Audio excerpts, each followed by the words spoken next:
Então tem aí quase que uma contradição, porque assim, como você quer cobrar mais se você está ensinando menos, né?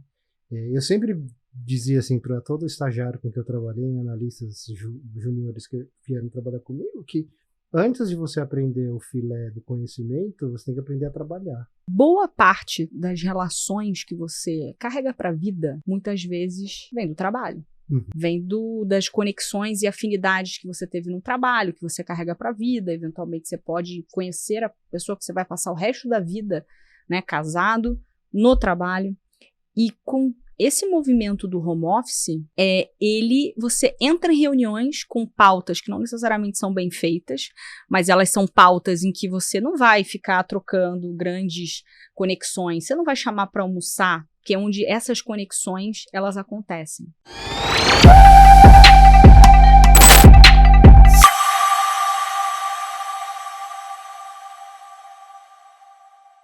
Sejam muito bem-vindos ao podcast Líderes Fora de Série.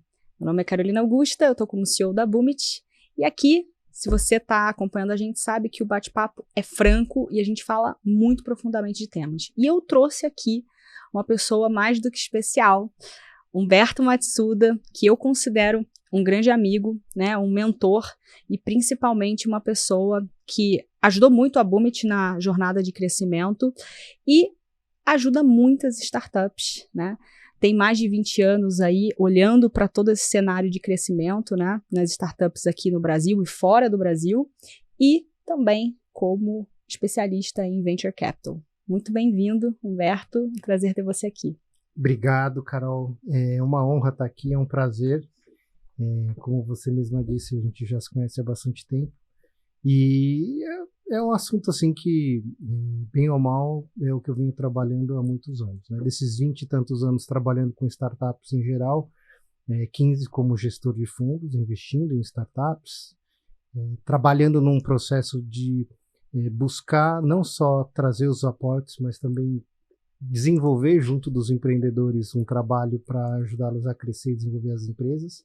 E desde do final de 2018 para cá, eu venho também expandindo um pouco essa atuação, trabalhando já com algumas corporações para estruturações de fundos de Venture Capital, com algumas startups também, para prepará-las para um momento, seja pós-captação, onde você precisa dar fazer aquele esforço de crescimento, ou ajudando as empresas a se prepararem para poder viabilizar uma captação.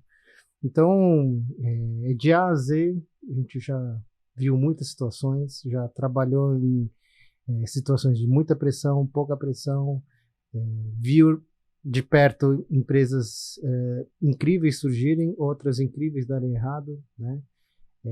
E hoje eu já tenho condições de olhar e perceber assim que não tem regra ou não dá para prever tudo, né? A gente acaba desenvolvendo um sexto sentido, digamos assim, mas que no fim do dia mostra para a gente que a arte de empreender é uma coisa difícil, ela é mutante, está sempre em processos de dinamismo. Então, a única certeza que eu posso dar é que assim, não existe fórmula do sucesso e tem uma lista gigantesca de coisas que você pode fazer para que dá errado, né? Então, mais coisa errada do que certa. Sem dúvida. Legal. E hoje eu me considero como um database de muita coisa que deu errado. Então, é um prazer estar aqui, poder compartilhar um pouquinho dessa experiência. E vamos ver se a gente consegue trazer aqui uma sofisticação um pouco maior para as pessoas que estão assistindo o podcast. Legal, vou espremer sua cabeça. Vamos lá. Para começar, quando eu te conheci, né, bem ali no início das primeiras rodadas de captação da Boomit, uma coisa me chamou muita atenção em você. A forma como você, de alguma maneira, nos avaliava, não apenas do ponto de vista do negócio, mas você sempre fazia perguntas, como foi a minha infância, né? Como é que era a minha vida, por que eu cheguei ali, né? E não é muito convencional. Quando a gente olha, principalmente as conversas, né, de VCs, de investidores com os empreendedores, eu acho que tem uma visão muito desumanizada, né, uma separação entre negócio e pessoa. Por que você faz essas perguntas profundas e consistentes ali, muito no self? Vamos lá. Eu venho de uma escola de análise de startups que pressupõe a figura do empreendedor como pilar central no desenvolvimento do negócio. Né? E aí, quando eu falo empreendedor, não é só de um dos empreendedores, é dos co-founders, daquele time que vai fazer com que a empresa saia do papel. Por quê? Porque, historicamente, eu sempre fui um investidor de early stage, um investidor de startups, e na grande maioria dos meus investimentos eu trabalhei com empresas que ainda não tinham sequer receita, né? Então, nessa hora, quando você ainda não tem parâmetros objetivos para fazer uma análise um pouco mais racional, um pouco mais desapegada da parte subjetiva, trabalhar uma análise, um desenvolvimento de um processo de investimento com uma empresa é uma dinâmica. Quando você não tem esses parâmetros objetivos, a gente começa a buscar os outros fatores que, na nossa experiência, demonstram uma chance maior de sucesso. Nunca é 100%. Mas quando a gente já trabalha com startups há muito tempo e vê muitas em momentos diferentes, com resultados diferentes no sentido de quanto cresceu, se deu certo ou deu errado, a gente percebe que existem um conjunto de características, principalmente desse time original, que acaba sendo preponderante, né? Existe até uma frase no Silicon Valley que a gente fala assim, it's all about people, né? Ou seja, sempre começa e sempre gira em torno das pessoas que criam, que tiram do papel. Por isso que muitas vezes a gente fala assim, o fundo X investiu numa startup e o outro fundo investiu num concorrente. E isso pode parecer uma questão assim meio contraditória. Um fundo chegou numa conclusão que uma startup era a ideal, o outro fundo olhou as mesmas empresas e escolheu outra startup. Então, um fundo sabe mais que o outro? Não. O que existe nessa hora é mais do que simplesmente uma análise de quem são as pessoas, currículo, etc., é o fit que a gente tem como investidor com aquele time. Então, eu sempre busquei nas minhas conversas com os empreendedores, nos meus processos de investimento, entender de onde essas pessoas vêm, qual é o perfil de liderança, de trabalhar sob pressão. Ao mesmo tempo, se a gente está falando de pessoas que vão ser bons incentivadores, motivadores, ou pessoas que vão ser boas Você já de cobrança. gongou um negócio que era bom, mas você não acreditou nos empresários? Muitas vezes, muitas vezes. E o que te fez dar esse não? Quando a gente vê uma startup se preparando para captando e desenvolvendo um trabalho, a gente passa, o empreendedor principalmente, passa por diversos momentos e diversas fases dessa evolução. E isso, na prática, são altos e baixos que geram muito atrito, às vezes com sócios, às vezes com investidor, às vezes com clientes, às vezes com o time. Quando você começa a ter uma clareza de como você atua, influencia e, de alguma forma, interfere no processo de crescimento da startup, você começa a sentir e saber, ou deveria conseguir perceber de que forma você, como investidor, consegue, de fato, agregar ou não para um time. E aí, portanto, identificar onde existem essas compatibilidades, onde que você pode trazer, quando isso faz sentido ou não, quando isso vai ser complementar, ou quando isso vai estar sobrando, ou até em alguns momentos ser antagônico com a cultura da empresa ou dos empreendedores. Então, mais do que ter uma régua de bom e ruim, nota 10, nota 5, nota 6, é entender, eu sou um bom investidor para essa empresa? Eu vou conseguir trabalhar com esses empreendedores, esse time, para gerar valor? Ou não?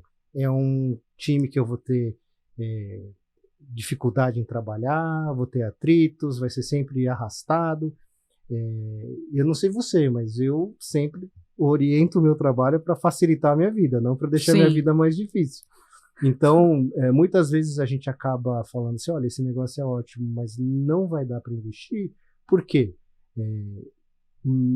A personalidade dos empreendedores é incompatível com a personalidade dos investidores, com a minha personalidade, valores diferentes, cultura diferente, estilo de liderança muito diferente, né? Isso, com certeza, ao longo do caminho da empresa, vai significar discordância. E aí, tem coisas que não tem certo e errado. Tem coisas que são ou de um jeito ou de outro. E aí, eu preciso ter maturidade para falar, putz, essa briga eu quero ter, essa briga eu não quero ter. Isso é uma coisa que faz sentido passar e sofrer junto com o empreendedor, e isso não faz sentido. O que são, sei lá, 3 red flags? Quando você está pensando estilo do empreendedor. O que você olha e você fala assim... Incompatibilidade ética não dá. Não dá. E aí eu também não estou aqui fingindo de santo no puteiro. Existem investidores com um perfil mais agressivo, investidores com um perfil mais conservador. Não dá para ter um investidor conservador com um empreendedor super agressivo e vice-versa. Então, geralmente isso dá ruim, né? Outro red flag, empreendedor que não sabe demitir pessoas. Putz, eu já vi muita empresa fantástica dar errado porque existia necessidade de reestruturação do time e o empreendedor não tinha aquela... Mas sabe, Humberto, esse ponto, você tocou nesse ponto que eu acho bem interessante, a gente vê isso muito lá na Bumit. Não acho que esse é um problema só das startups, é um problema geral. Geral, de liderança. É de liderança e eu acredito que tem, né, assim, o que a gente observa?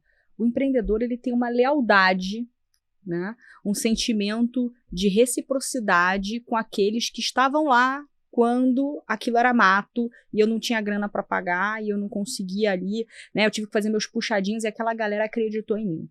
E por esse time acreditar em mim, muitas vezes o empreendedor ele vai carregando por um senso moral, né, e essa lealdade infinita para além dos resultados. E aí você fica preso. Eu já vivi isso, né, essa sensação de, nossa, essas pessoas estavam lá comigo, então eu preciso fazer com que elas sejam aquilo que a empresa precisa. E, obviamente, tem como você desenvolver, mas todo mundo tem um estilo, um teto, né? Então, a gente, às vezes, insiste nesse processo numa tentativa de acreditar quase divinamente de que vai cair uma luz do céu e aquela pessoa vai se transformar naquilo que a empresa precisa.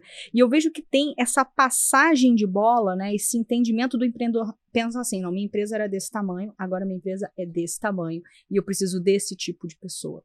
E a gente percebe que tem muita confusão disso. Só para você ter uma ideia, hoje, das empresas que passam pela Bumit, naquela avaliação, né, que você nos ajudou e nos ajuda, é muito comum você ver que uma das principais dúvidas do CEO esse time que eu tenho é o time que vai fazer a minha empresa sair do A para o B, do B para o C, do C para o D.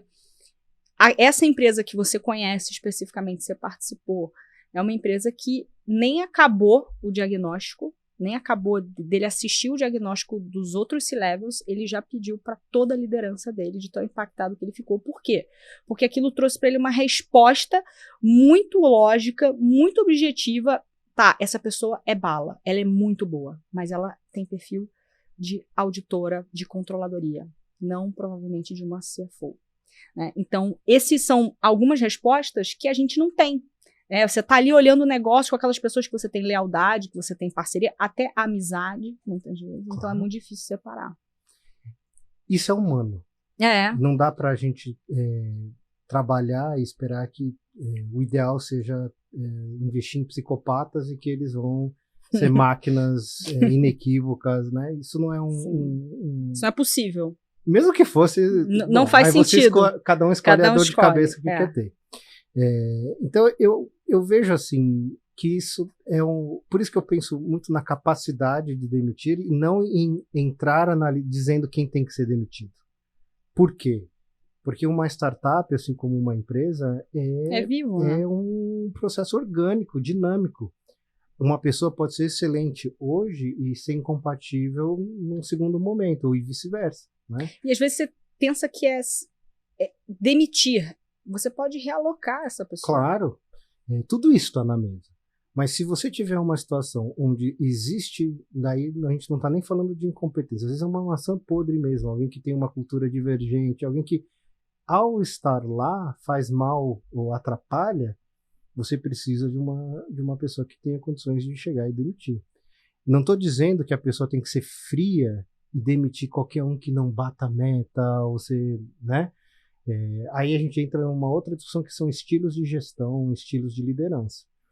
Mas uma pessoa que não consegue, uma vez que está comprovado que é necessário uma demissão, a pessoa não consegue demitir, para mim é um red flag. Assim como tem outros red flags. Você perguntou 3, eu comecei aqui a listar, né? Não, mas eu acho que esse é super importante e eu acho que é um dos mais difíceis. É super difícil. É super difícil. E eu não estou dizendo aqui assim, isso é óbvio, qualquer empreendedor deveria saber. Não é. É uma dificuldade. A gente tem que lembrar que quando a gente fala... É um exercício, né? Total. A gente tem que lembrar que a startup, uma das características que faz uma startup ser diferente do negócio tradicional é a alta probabilidade de dar errado. A regra é não dar certo. Dar certo é exceção. Verdade. Né? Então, com certeza a gente está falando de times de empreendedores, de C-level, de pessoas que são diferenciadas. E aqui, de novo, não tem fórmula, não tem receita mágica. Você tem que montar um time, trabalhar esse time e nutrindo, podando e trabalhando isso. É um organismo vivo, é uma dinâmica. Então, garantir que o time tem as ferramentas necessárias para ir evoluindo é uma parte. Garante que vai dar certo? Não. Mas eu garanto que se você tiver um CEO, uma startup crescendo pra caramba, contratando uma porrada de gente que não consegue demitir ninguém, isso é uma bomba. Sim, sem dúvida. Vai dar errado. Vai dar errado. Em algum momento vai dar errado. Não, com certeza. E acredito muito que há muitas startups infladas. Um monte. E as pessoas ruins, elas vão se escondendo, né? Então, e isso acaba matando muita empresa e isso nunca sai nas notícias. Não, nunca sai. A empresa tal virou unicórnio e quebrou. Por quê? Porque estava inchada com um monte de gente ruim, foram contratações equivocadas, ou perfil. Às vezes não é nem que a pessoa que deveria ter sido demitida ela é uma má pessoa, incompetente. Às vezes ela só não é compatível com aquele modelo de negócio, com aquele tipo com aquela cultura e etc. Né? Então, não, eu costumo dizer isso, assim, a empresa que já passou do Vale da Morte ali, o que faz a empresa não tracionar ou não crescer, uma vez que você já provou, assim, você tem um product market fit claro, é o time. Não tem outra, você tem a meta, aquilo é possível, você não está fazendo nenhuma futurologia, não é nenhum Ike Batista lá que está, né, vendendo lá uma coisa que talvez não exista, né? E aí, eu acho assim, eu já vi isso acontecer muitas vezes. O CEO que não consegue ter esses cortes, ele não consegue realmente delegar. E aí a saúde mental dele vai pro vinagre. Ele não consegue dormir, não consegue descansar. Por quê? Porque ele tem que pensar tudo, checar 2 vezes, refazer o trabalho dos executivos, porque ele tem ali maçãs podres e ele não pode confiar no trabalho dessas pessoas. Seja porque a pessoa não tem a formação adequada, Sim. Seja porque a pessoa tem uma conduta que não necessariamente é o que a empresa busca, o que os founders querem, né? Então, é sempre um conjunto de coisas. Sim. Né? Eu sempre vou falar, não tem receita, mas eu sei que as coisas que vão aumentar a pressão, vão aumentar a dor. Sim. E vão aumentar atrito. Já é difícil dar certo. Então, se você, além disso, não consegue se planejar para evitar atritos que você consegue evitar ou resolver problemas de antemão que são possíveis de serem resolvidos, vira uma loucura, né? Sim. Não, e aí eu acho que quando você tem uma equipe despreparada, o CEO ele acaba ficando sobrecarregado porque ele acaba fazendo o estratégico, o tático e às vezes até o operacional. Isso. E aí, quando isso acontece, você tira a maior virtude e habilidade, que é ele realmente olhar para frente, né, fazer conexões, fazer o papel dele, e aí ele passa a operar no negócio e o negócio começa a não crescer. Não necessariamente só pelo CEO, mas naturalmente porque se você tem um CEO que ele está operando taticamente e operacionalmente, quem está no tático, né, quem é uma liderança que está abaixo dele, está operando em que nível? No operacional. Então você está pagando mais por pessoas que não necessariamente entregam aquilo que é necessário. Aí ainda tem a questão, às vezes esse CEO ele é um dos sócios da empresa e aí existe um colchão de, digamos, que protege o CEO. Uhum. Mas em outras situações, quando a empresa é maior e esse CEO é um executivo contratado, muitas vezes ele não percebe, não entende que ele está se expondo de uma maneira desnecessária e acaba sendo demitido porque não fez o trabalho que ele foi contratado para fazer. Ele ficou fazendo o trabalho das pessoas que ele deveria ter demitido e que não entregaram. Esse é um bom ponto. Eu já vi isso acontecer muitas vezes também. Então, e isso, de novo, falando assim, parece que é óbvio, fácil, qualquer um deveria chegar, olhar e mas isso é uma percepção que você vai construindo ao longo do tempo. Você não consegue tirar um snapshot de uma pessoa e concluir isso imediatamente. Isso são conclusões que você chega após um convívio. Então, o que eu faço normalmente? Para investir numa startup, não dá para eu ficar acompanhando a empresa há alguns anos para ver quantas pessoas o vai demitir. Demitiu. Você já demitiu alguém? Como é que você demite as pessoas? E se você perceber que a pessoa não sabe, ou vai de um jeito, fica inseguro, você já sabe que tem ali no mínimo um yellow flag para a gente fazer uma conversa mais profunda para entender isso, né? Por outro lado, quando você percebe pessoas que sabem demitir funcionários, muitas vezes esses funcionários sequer saem desse networking, desse ecossistema. Sim. Muitas vezes, bons CEOs que sabem fazer esse processo direitinho, acabam mantendo relacionamento com esses funcionários por muitos anos. Por quê? Porque o funcionário entende que não tem nada pessoal. E muitas vezes não tem nada a ver com uma questão de ser incompetente ou competente. Às vezes tem uma questão de financeira, operacional. Tem N fatores que levam uma incompatibilidade e causam a necessidade de uma demissão. Se você sabe demitir ou até entende que a dinâmica da demissão é simplesmente um processo natural e orgânico da empresa, fica muito mais fácil e essas pessoas percebem isso. Né? Então, isso talvez eleve a régua interna? Com certeza. Eu acho que cria uma cultura diferente, faz com que as pessoas entendam que é importante não só fazer o trabalho objetivamente, mas ter uma postura, nutrir uma cultura, se integrar no grupo de uma maneira correta, né? O que eu estou falando com relação a isso? Sempre tem aquele cara que acha que ele pode tocar tudo sozinho, não trabalha em equipe, isso não é bom. Da mesma forma como pessoas que não sabem delegar, que não sabem liderar, não sabem dar bronca, não sabem cobrar os subordinados.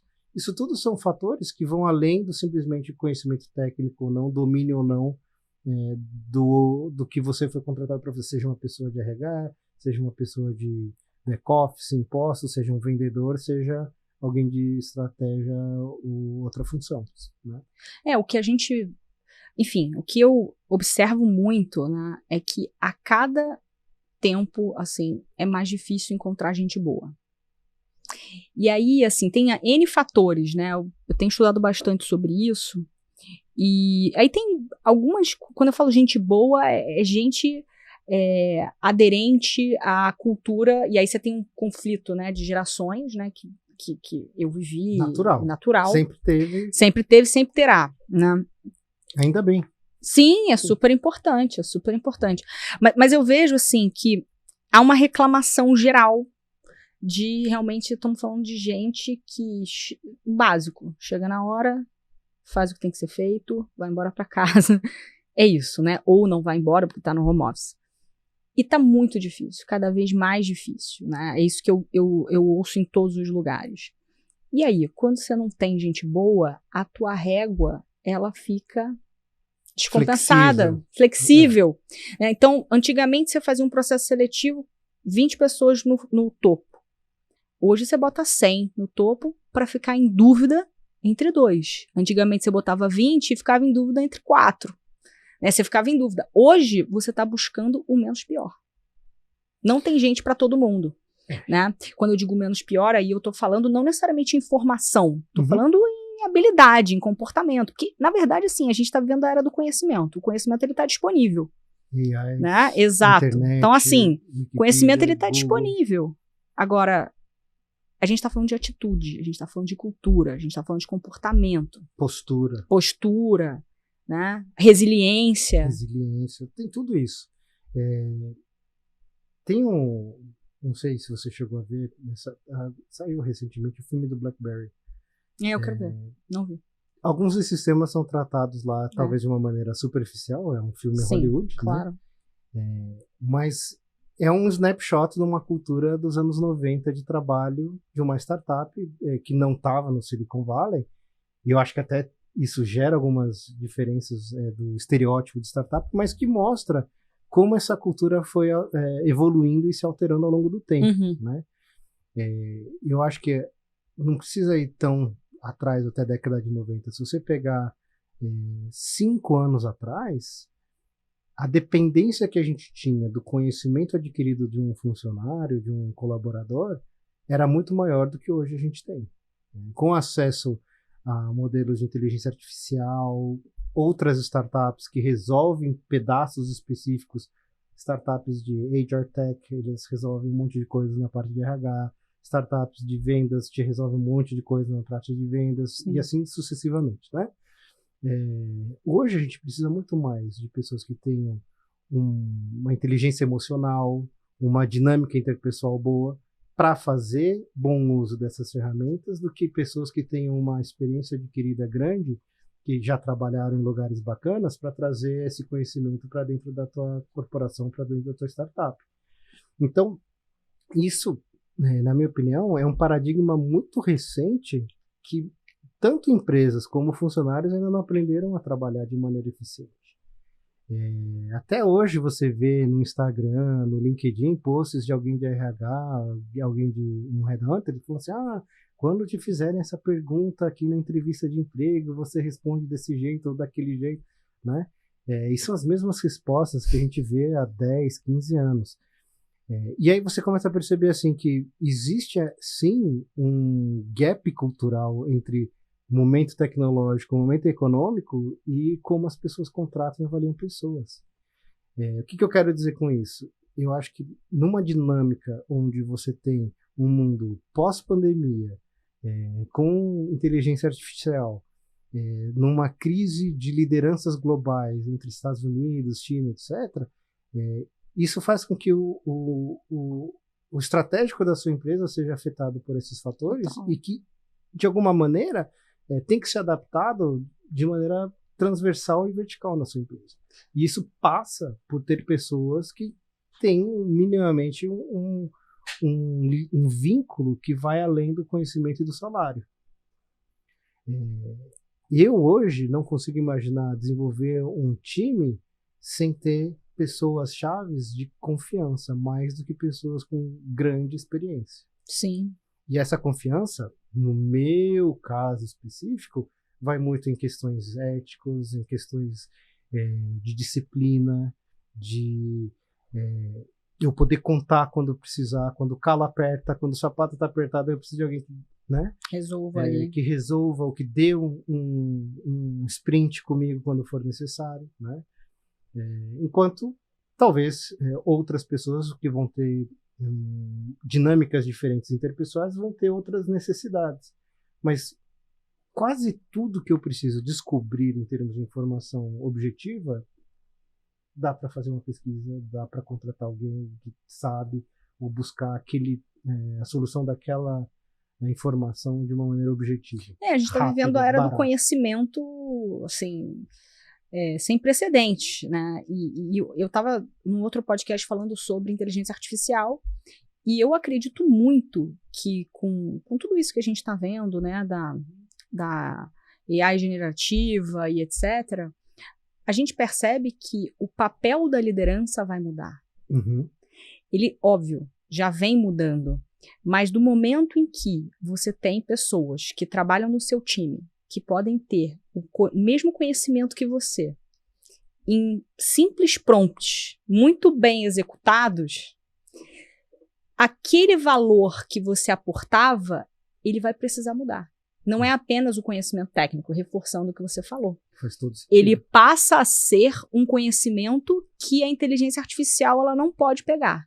E aí a gente está falando das emoções, a gente está falando do, talvez, o autoconhecimento, a gente está falando, talvez, de habilidades interpessoais, que são super importantes, e que isso, a inteligência artificial não vai te dar um manual. Ela pode até te dar um manual, na verdade, mas ela não vai te ensinar o como. O como você aprende na vida.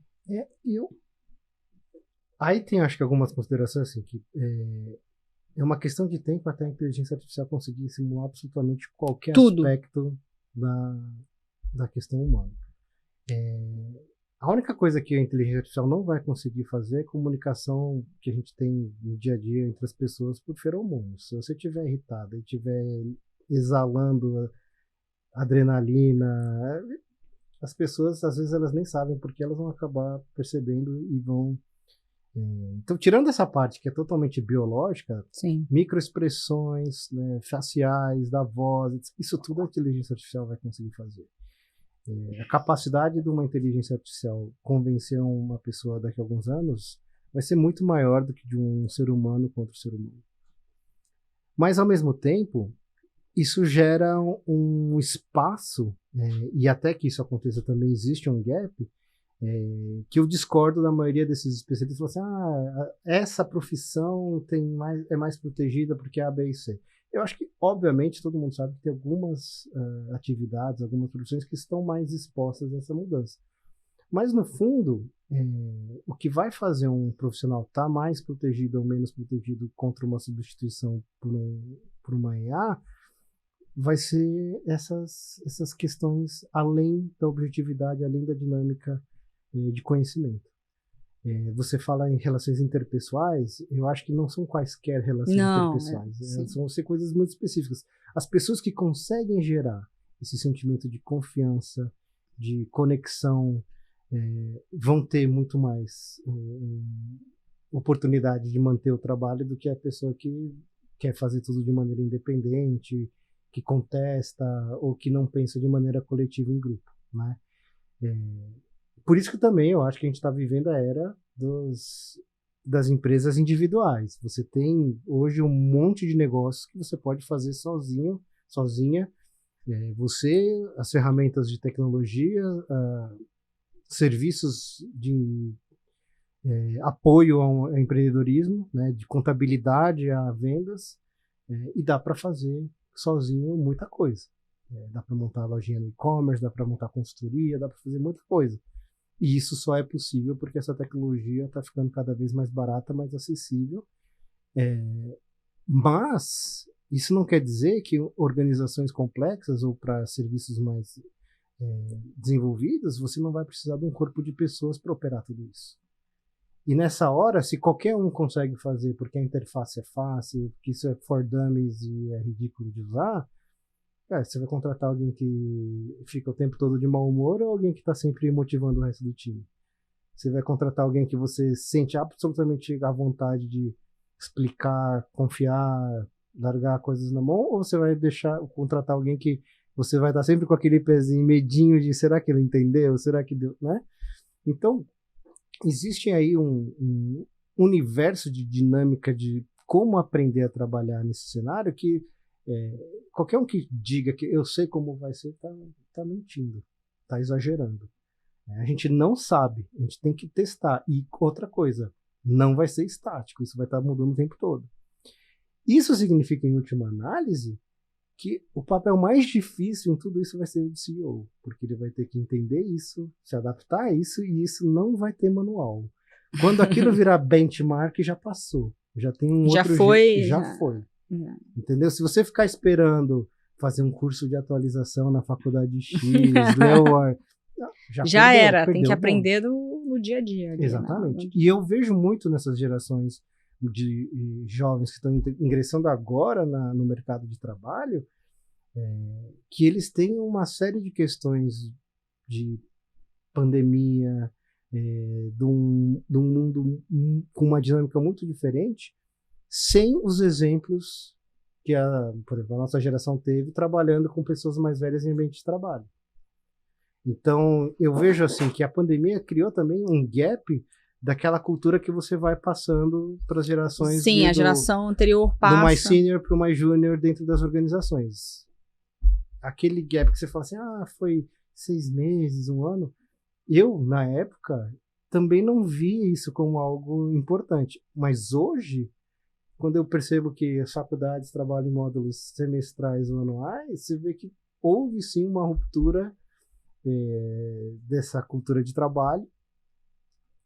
Em algumas organizações esse gap é maior, em outras o gap é menor, mas dentre essas gerações, desses jovens que estão agora com 20 e poucos anos, né, menos de 25 para baixo, existe sim uma dificuldade muito grande de criar essa massa crítica. E total, um ponto, né, que acho que ninguém talvez leve em consideração isso, mas eu tenho refletido muito.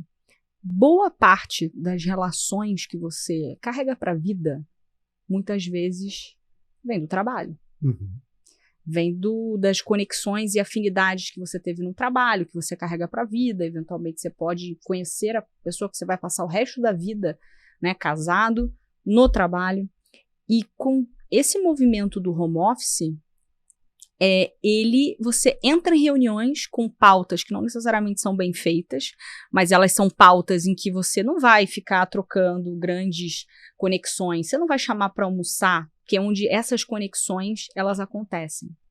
E que você pode exercitar impacto, influência, você pode exercitar persuasão, você vai fazer isso numa reunião, mas existem outros jogos políticos que acontecem não ali naquele momento que você está na reunião. É quando você vai para o almoço, quando você toma um cafezinho, é quando tem um happy hour, né? E essa geração eu percebo que, e eu digo isso porque como a gente muitas vezes trabalha com as empresas e tem a necessidade de recrutamento, né, pós um processo de mentoria ou de um diagnóstico, a gente percebe a dificuldade de qualquer pessoa 25 menos, a maioria sim quer tudo home office. Empresas líderes já utilizam nossa revolucionária calculadora People Performance Loss para maximizar o desempenho organizacional. Junte-se aos visionários que transformaram suas equipes e impulsionaram resultados. Estudos detalhados revelam que organizações que não abordam efetivamente a performance de suas equipes e líderes enfrentam uma perda média de 45% em receita. Nossa PPL foi testada e validada, proporcionando economias substanciais a essas empresas.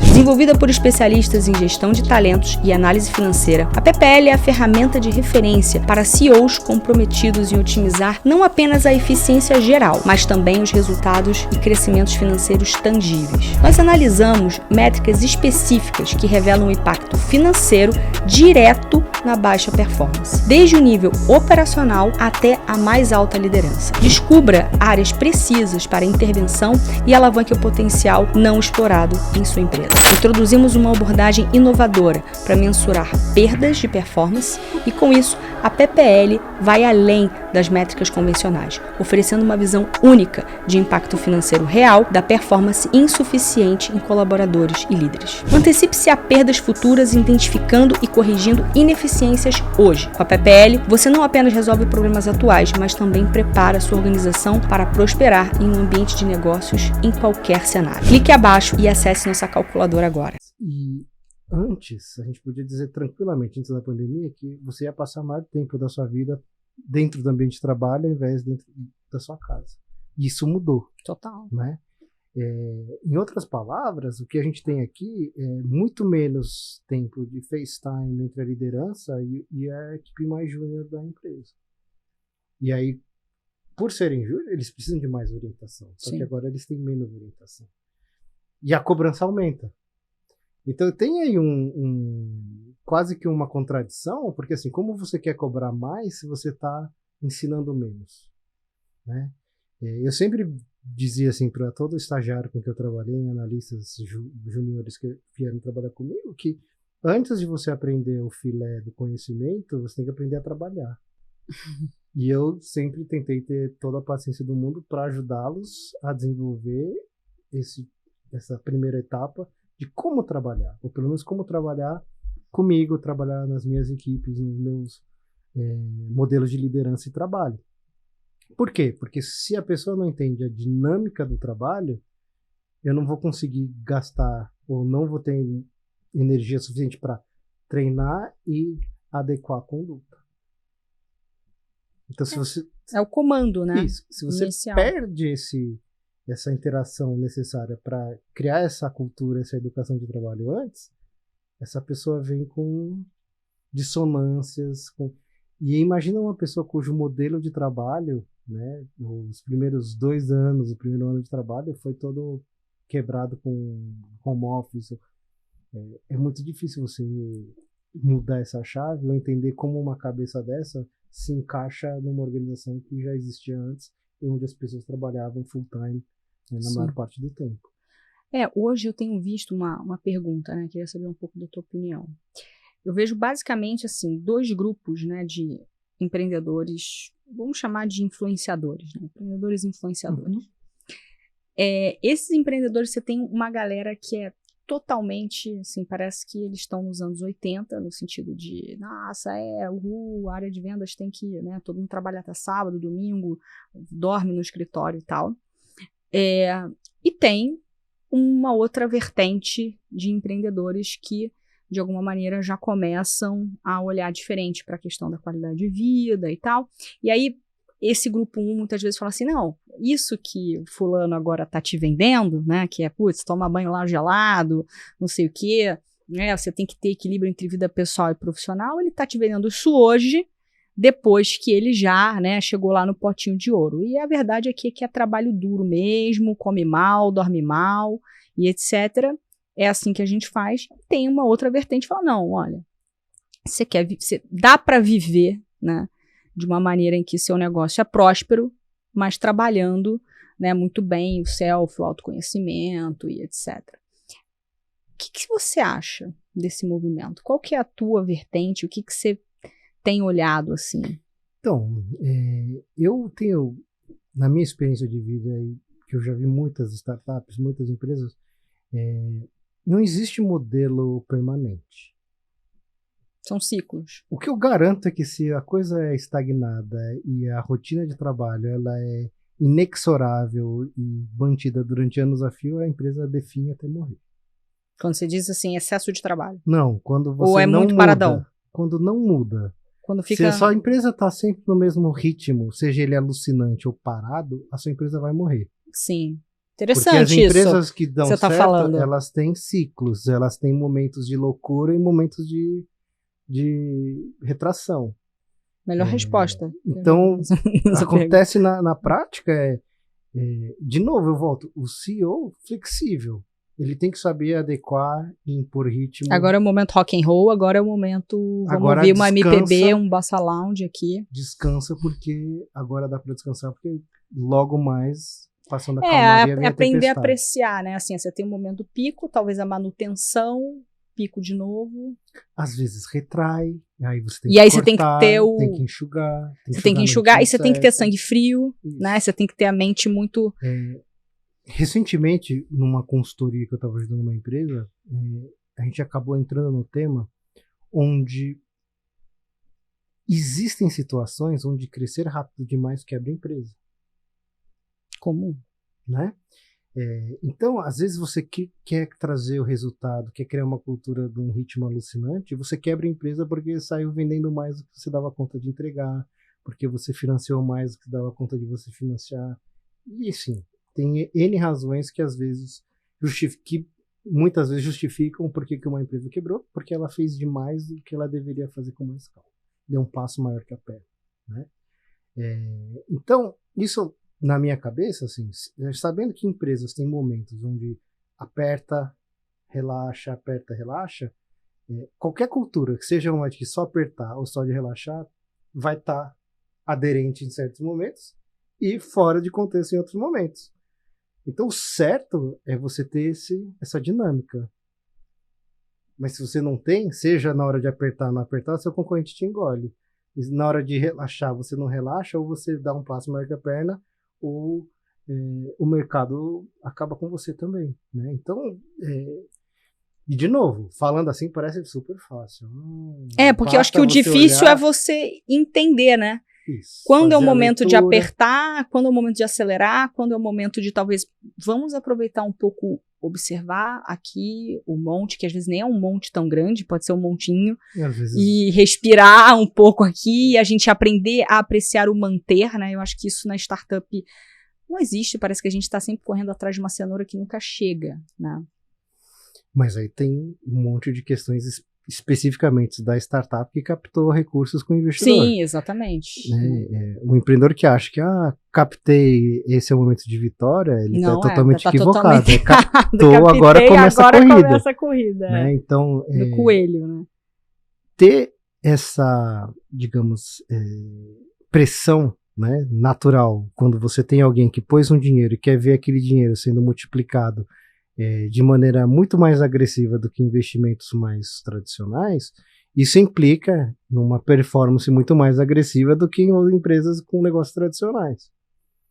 Então faz parte do jogo. Você quer trazer dinheiro de um fundo de venture capital e usar esse dinheiro para você crescer rápido, né? Você tem que ter uma frieza e uma compreensão de que ele não tá te emprestando dinheiro para render a CDI. Não, senão ele botava no CDI. Entendeu?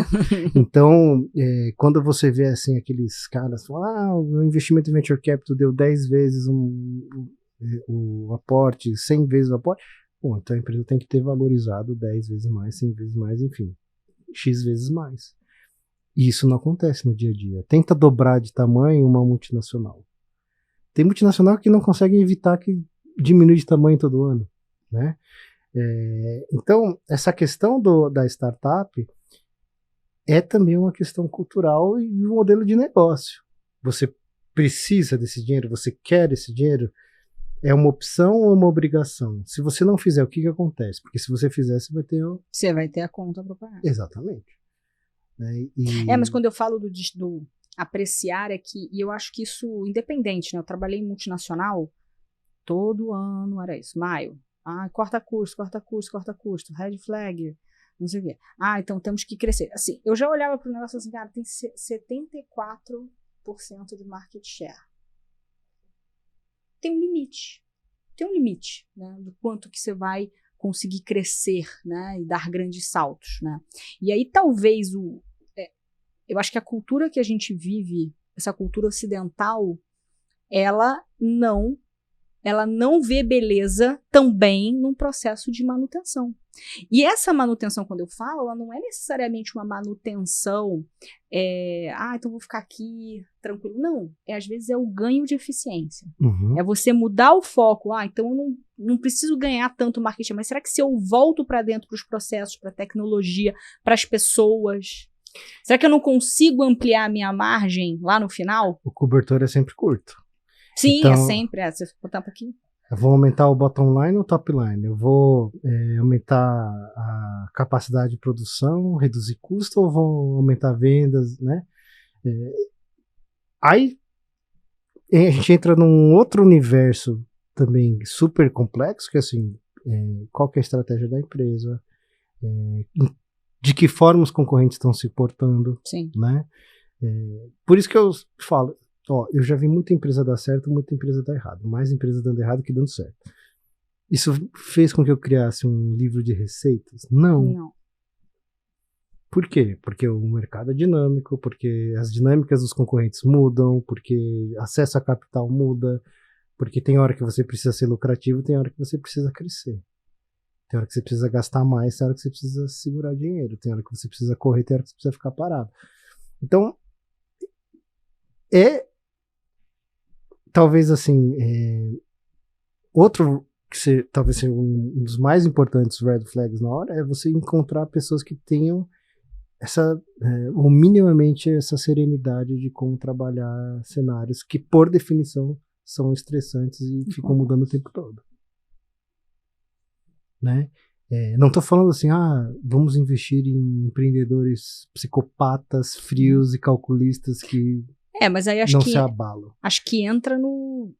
Uma Tem coisa muito exemplo de empresas que deram certo com vendedores empreendedores. de psicopata. Sim, mas eu acho que o que você está tentando dizer e tem a frieza absoluta que beira uma desumanidade.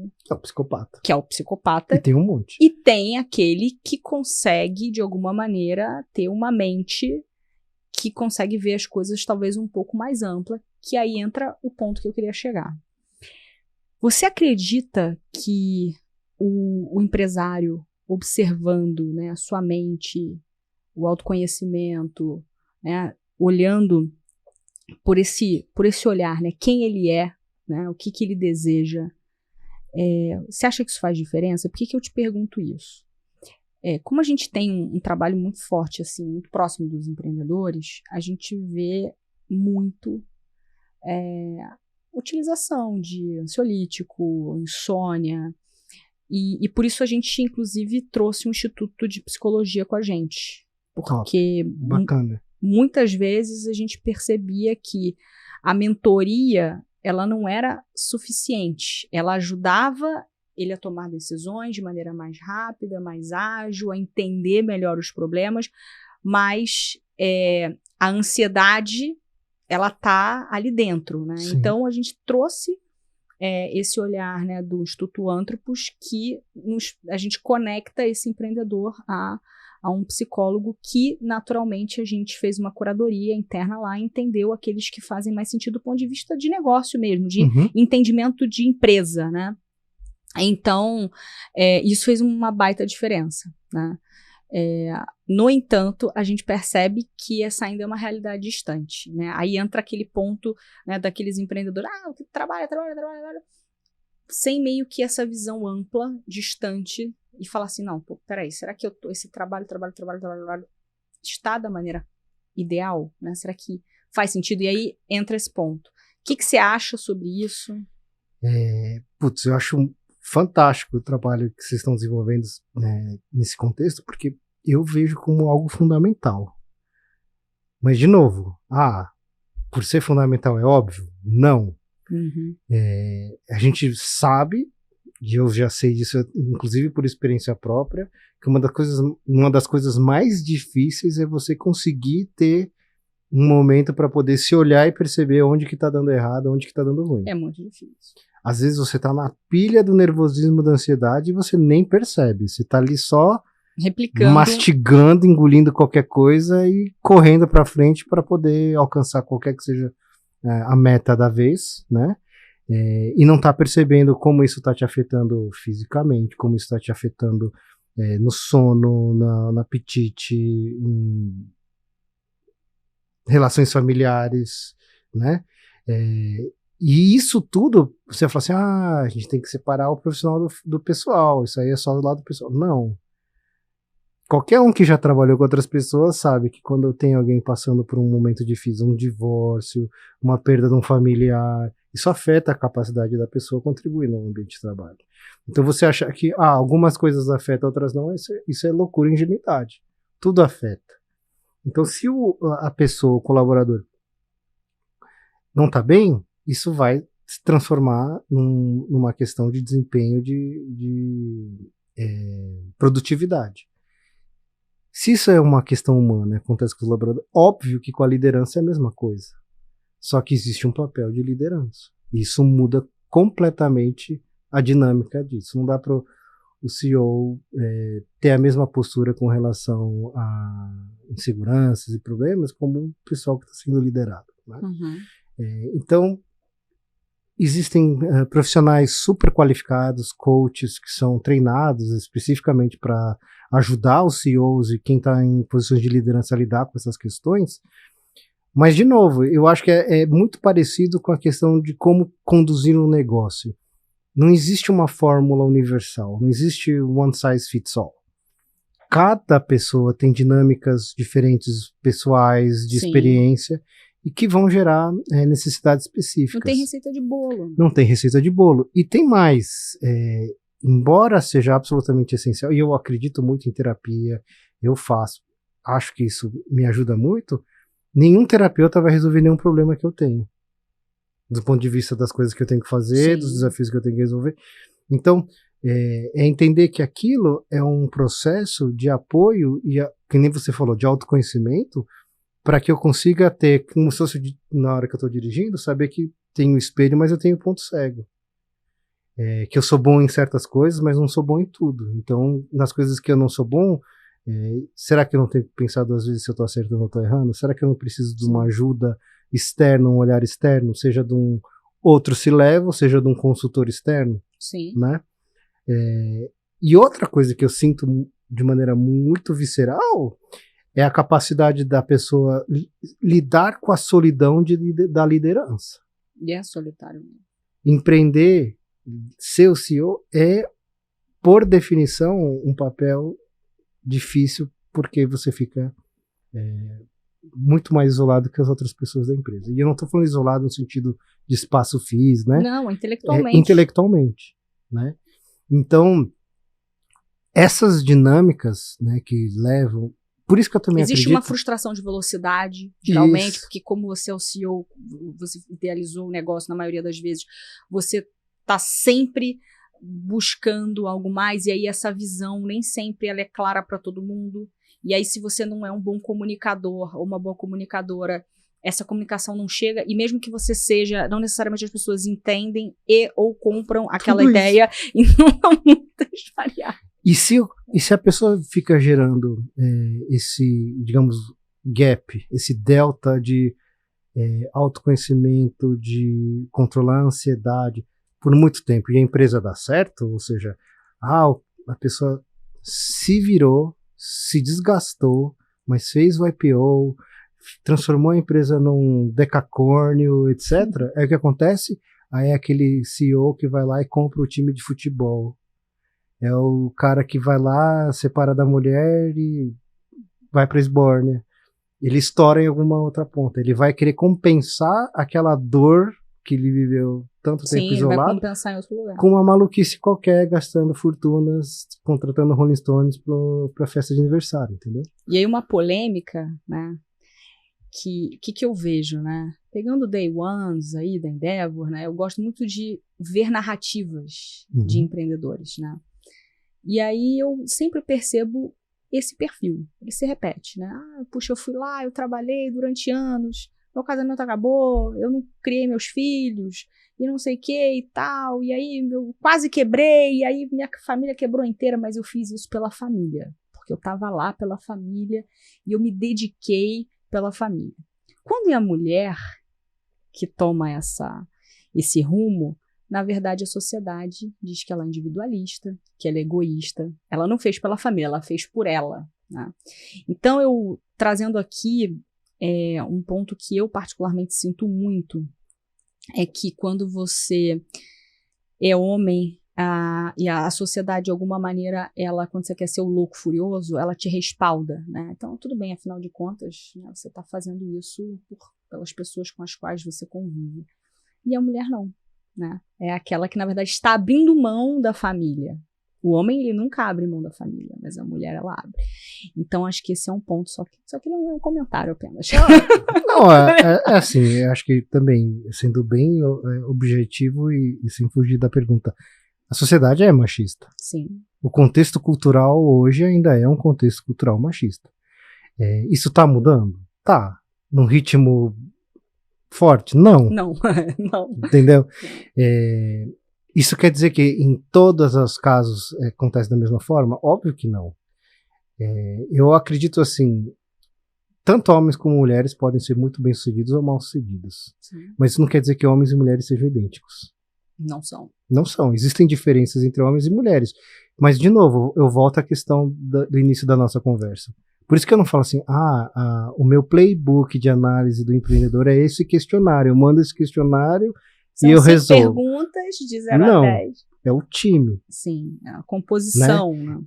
Eu tenho também trabalhado em várias consultorias a questão da diversidade, porque as pessoas acham que assim, diversidade é ter um homossexual no time, é ter uma lésbica, e na verdade não é isso. A diversidade é dada a mesma quantidade de informação, a mesma quantidade de incerteza.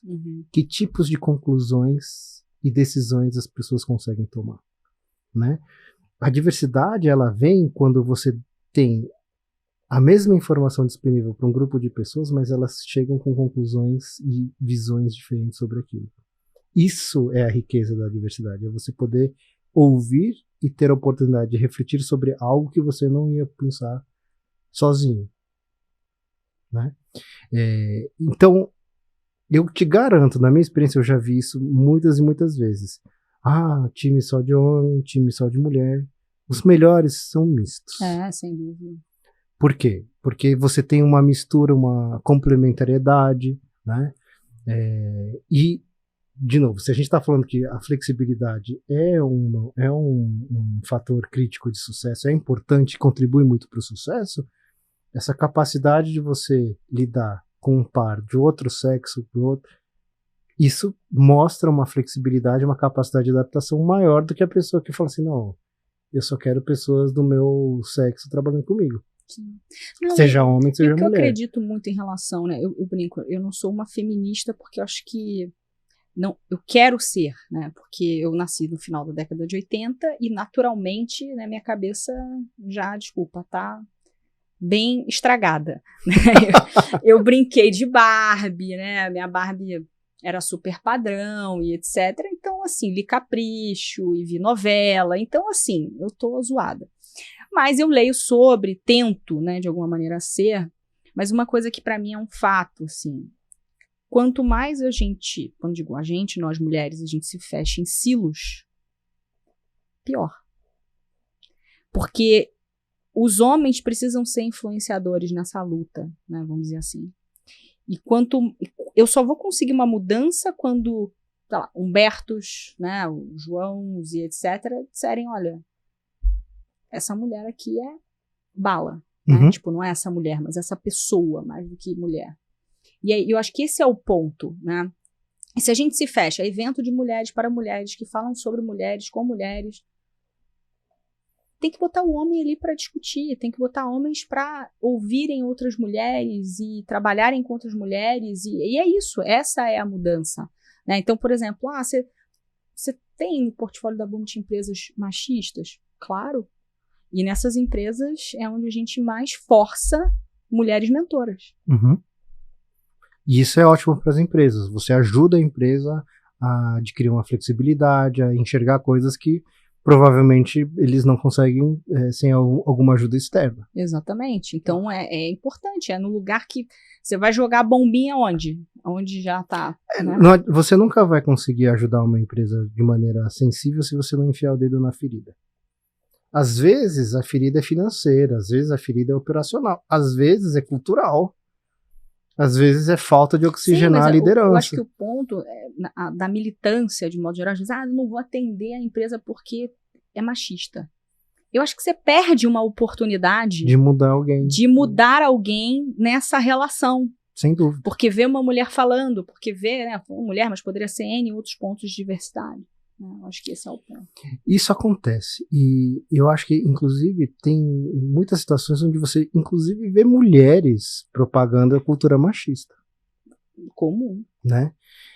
Então, além de uma questão de gênero, é um modelo cultural, empresarial, que ainda existe em grande quantidade. Por quê? Porque ainda tem muita empresa que foi criada na década de 80, na década de 70, criou uma cultura machista e ela já é grande e eficiente em manter e preservar a cultura. Então, nesses casos, eu não sei qual seria a solução. Né? Eu nunca vi uma mega corporação contratar uma consultoria para mudar a cultura profundamente nesse nível de... tem muito... Como é que chama? Para inglês ver, né? Então, né? A questão do politicamente correto só faz sentido porque você fala, se comporta, mas não pensa aquilo. Por isso que chama, isso é politicamente correto. Senão era simplesmente o que se faz. Você fala, né? É o que é. Né? E aí já é ruim no mundo em geral. Quando você faz um corte em tecnologia, startups, venture capital, vai piorando, né? Tecnologia já é muito mais machista, quando você começa a falar de startups fica mais ainda, e quando você vai falar de fundos de venture capital fica ainda mais, na média, né? Generalizando, fazendo uma coisa errada que é generalizar. Mas é o que a gente vê na prática. Quer dizer que todo mundo é assim? Claro que não. Tem muito fundo que não é assim, startup que não é assim, etc. Mas são exceções. Não são a regra ainda. Bom, perfeito. E aí, assim, acho que estamos chegando ao fim, mas eu queria te pedir uma última dica, né? E aí vou falar um relato meu pessoal, e acho que você foi uma das pessoas que me inspiraram nesse lugar de olhar para o self, né? Eu tinha muita ansiedade mesmo, dormia mal, era horrível. E ficava assim, olhando para o teto e pensando nas coisas em relação à empresa. E aquilo me deixava assim, essa ansiedade, ela se alastrava para várias coisas.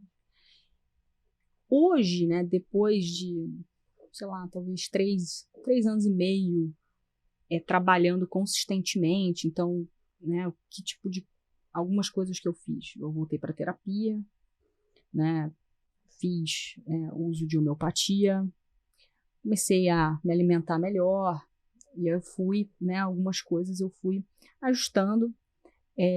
Fiz várias terapias alternativas, acupuntura, Animal. enfim, N outras coisas eu fui buscando, né? E, inclusive, fiz já, né, vou chamar de viagens, né, com cogumelos mágicos e ayahuasca numa busca de autoconhecimento. E você foi uma das pessoas que de alguma forma já falava disso lá atrás, né? Isso, quando a gente se conheceu, acho que foi 2018, sei lá, por aí. Você já falava disso, da importância desse olhar para dentro. Bom que foi uma boa influência. Foi. E hoje, assim, olhando muito para quem está assistindo, né? E que, assim, eu diria que, sei lá, mais de 80% dos empreendedores ou sofrem ou sofrerão de algum tipo de distúrbio. Ansiedade ou depressão, né? O pânico, enfim. Insônia. Então, o que você hoje, assim, sei que você não gosta de receita de bolo, nem eu gosto, mas, assim, o que você hoje recomendaria para quem está assistindo, assim, quem está sentindo isso, né? Com certeza terapia, com certeza, acho que vamos lá, sendo objetivo. O mais importante nesses processos todos é ter a mente aberta para testar as coisas e descobrir o que faz sentido. Uhum. Porque, de novo, como não existe receita de bolo, não é que porque para mim uma sessão de ayahuasca me ajudou pra caramba que necessariamente vai te ajudar. Vai servir para mim, não, né? Até porque muitas dessas coisas, que você falou, meditação, terapia, psicodélicos, depende muito do momento, depende muito do contexto, Sim. Depende muito de com quem, aonde, né? Não é simplesmente, toma aqui um ácidozinho e você vai ficar bem e vai resolver a sua ansiedade. Tem que ter acompanhamento, acho que tem que ter uma jornada, não pode fazer também em qualquer lugar. Parte disso, inclusive, está em estudar e aprender como funciona essas coisas, esses mecanismos. Se você tem religião, não tem religião, se você pratica a sua religião, isso tudo influencia essa dinâmica, essa condição. Então, se você tem a cabeça, a mente aberta para estudar, testar e devagarzinho descobrindo as coisas que realmente fazem sentido para você, com certeza mais cedo ou mais tarde você encontra um nível de equilíbrio, um nível de onde se apoiar e quando precisar saber, você descobre quais são as ferramentas que você tem que buscar para te colocar de volta nos eixos, né? Vai ter gente que vai precisar talvez mais terapia, vai ter gente que vai ficar melhor com mais acupuntura, com sauna. Hoje em dia adoro sauna. Então, sauna é uma ferramenta excelente, tanto para ajudar o corpo como a mente em momentos de estresse. Olha, eu sabia da mente. Choque térmico, daí você sai da sauna, entra numa banheira com água gelada e gelo, você tira um monte de neurotransmissores ruins de estresse do seu sangue, né? Adrenalina, cortisol, tudo isso você baixa com choque térmico. Então, essas estratégias são coisas assim que se você simplesmente sair fazendo e tiver alguma restrição, resistência, não vai funcionar. Por quê? Porque você tem uma latência até que essas coisas vão acumulando e surtindo efeito. Nada eu vou fazer uma vez e nessa uma vez talvez alguns psicodélicos possam ter um efeito um pouco mais contundente assim, mas a regra, na verdade, é que você consiga, através dessas ferramentas, ir criando mecanismos de administrar estresse, de administrar sono, de se conhecer e se controlar melhor. Então, por mais que elas sejam ferramentas muito poderosas, hipnose, por exemplo, funciona, lógico que funciona, mas dificilmente você vai resolver tudo que você precisa em uma não, é um processo. Vai ser um processo. Então você tem que ter a mente aberta e o peito aberto para ir cultivando e descobrindo o que faz sentido para você e dar espaço para que essas terapias consigam gerar o efeito necessário. Lembrando que nenhuma dessas são como um remédio para febre. Sim. Né? Não é que você toma e o sintoma passa. São todas ferramentas que vão te empoderar para que você consiga administrar momentos de estresse, momentos de insanidade de trabalho com momentos de incerteza absoluta, né? Faz parte. Ninguém tem bola de cristal e ninguém nasce com toda a calma, né? Bom, de novo, eu nunca trabalhei de maneira contínua com psicopatas, mas sei lá, né? Vai que.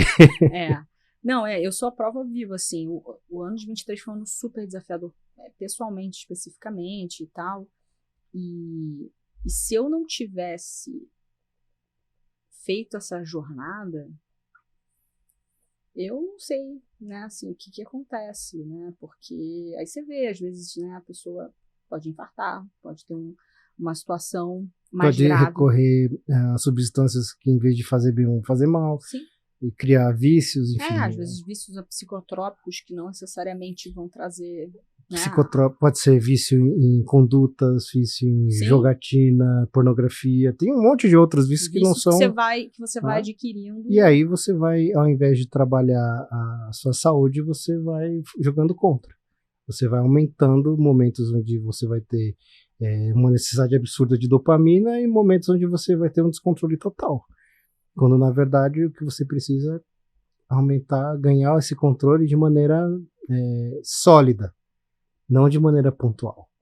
Eu digo que esse trabalho, né, não sei se o trabalho é autoconhecimento, mas o seu nome é esse, mas eu gosto de pensar que eu estou criando uma mente mais forte, mais blindada, mas não blindada do ponto de vista de ser algo que você seja impenetrável.